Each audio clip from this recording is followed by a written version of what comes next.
Good evening.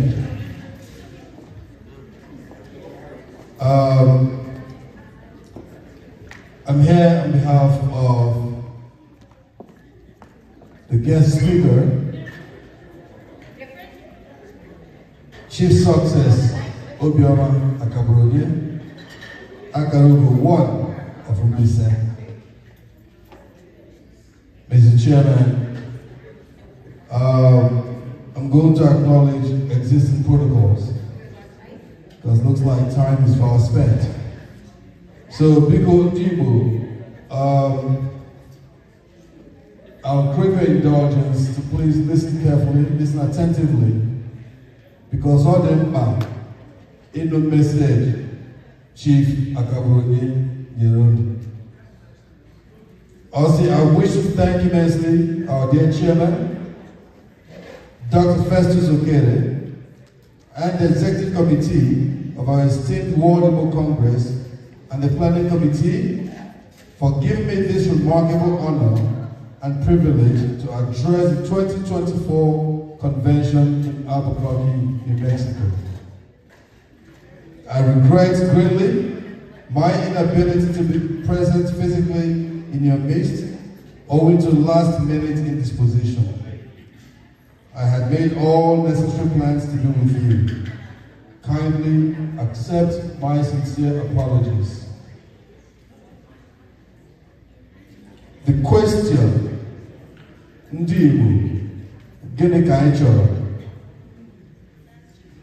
This question remains ever relevant from our pursuit of independence through the Civil War and up till now.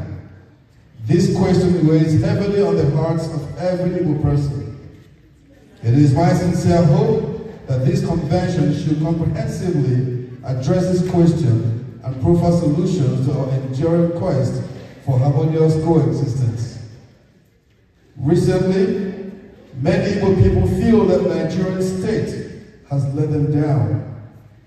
Our youth in various parts of the country feel completely alienated, with a prevailing precarious sense of hopelessness. As the saying goes, Onye ajụrụ, ana ajụ onwe ya. The patience and resilience of the Igbo person have been and are continually being tested, showing no limits. After all, the Igbos transformed 20 pounds into mansions in Asokoro and Banana Island. They converted 20 pounds into 5-star hotels and sprawling edifices all over the country. They planted 20 pounds and nurtured it into factories and manufacturing plants. It is no surprise that most parts of the country seem to pause every December when the Igbos return home to reunite and celebrate with their loved ones. It is my sincere wish today to let our people know that we should despair no longer, for there is light at the end of the tunnel, and we must be determined more than ever. To answer the question, gịnị ka anyị chọrọ? The solution can only be driven by Igbo peculiarity.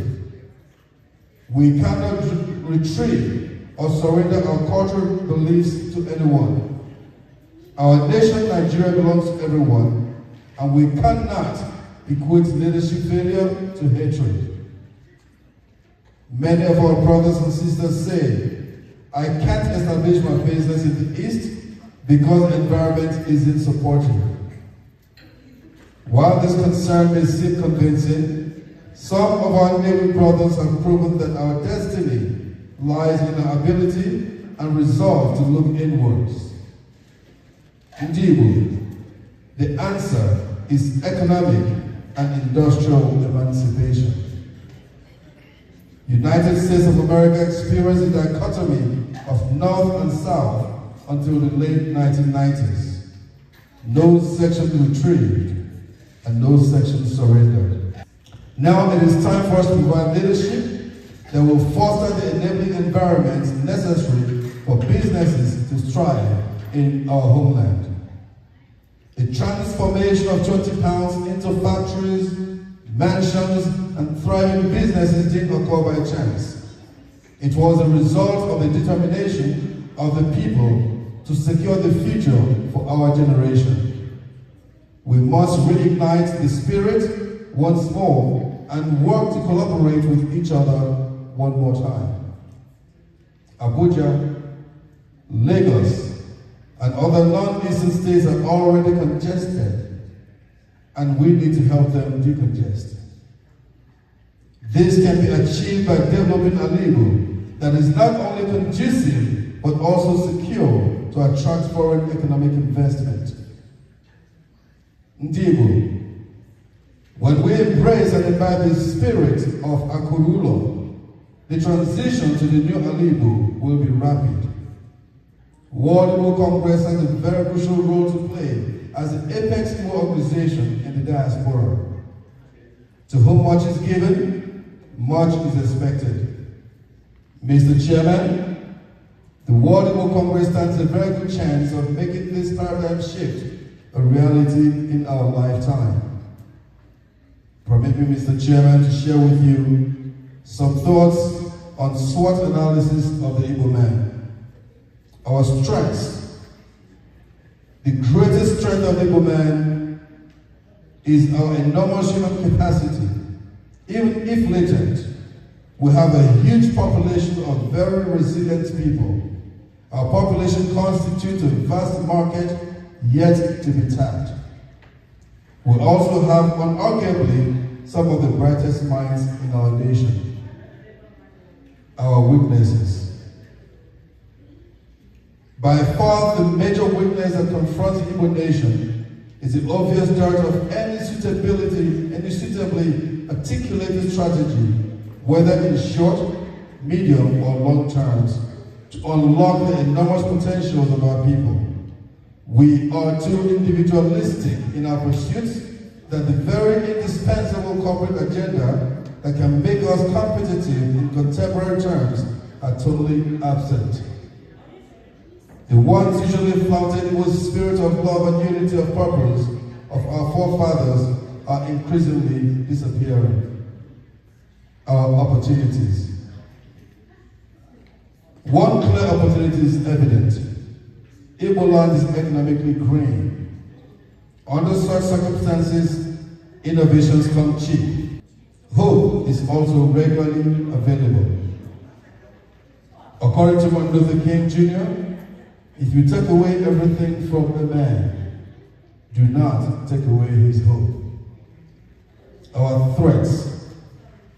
A major threat to our corporate and even individual existence is a rapidly growing number of unemployed and unemployable youth, rapidly increasing illiteracy, and very unscrupulous value system. This is undoubtedly an emergency situation. If we do not do as a people, act swiftly to arrest this situation, the condition will in no distant time severely encumber us.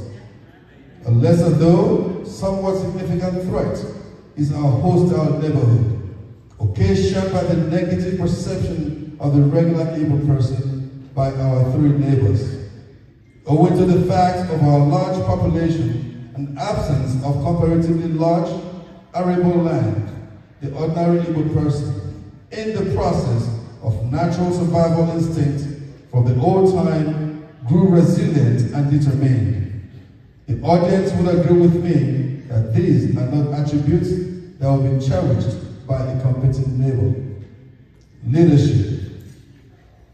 In the regular Igbo person's mindset of his individualistic pursuit of livelihood, there is a very, very effective supposition that egalitarianism and republicanism presuppose that leadership is superfluous. So we carry on with the old-fashioned and flawed understanding of the philosophy that Igbo is. This attitude in contemporary reality is as anachronistic as it is effective. It is paradoxical to hope to achieve the desired unity when we are fiercely independent. In an increasingly competitive society, a community without a class prefect, a community without a senior prefect is doomed. I stood trial for 20 years over land matters. Not 419, not murder, not contract scam, not financial crimes. Just because I am an Igbo man that God lifted from nobody to somebody, from disgrace to his grace, from story to glory. I am alive today could only be for God's mercy. I emphasize that it was God who gave Igbo the grace to recover from the war and accumulate more wealth than they had before the war. My case was celebrated for 20 years. 7 judges from 6 geopolitical zones of Nigeria couldn't produce one victim of enemy's deed. During my 26 months in custody, I fought to put an end to draconian bail conditions that made some people lose their lives while in EFCC custody. On the issue of liberating our people from poverty and ensuring sustainable prosperity, do we really have a choice? I don't think we do. This, in my mind, is at the heart of the matter. Prosperity is a necessary condition for unity and peace. This is where our individualistic pursuits, no matter how successful, have little meaning if our individual attributes and efforts are not harnessed for our common good. We shall either swim or drown together.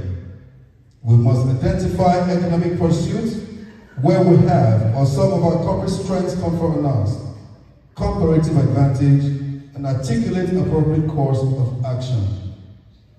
May the Almighty God grant us all his favor and heal our land. Chief Akaraugo, if he was here physically present, he would have done a lot more than I'm about to announce. Mr. Chairman, he said in support of what you're doing and what you're going to do in the future, you can always call upon him. And to support what's going on here, he's making a donation of 5 million naira.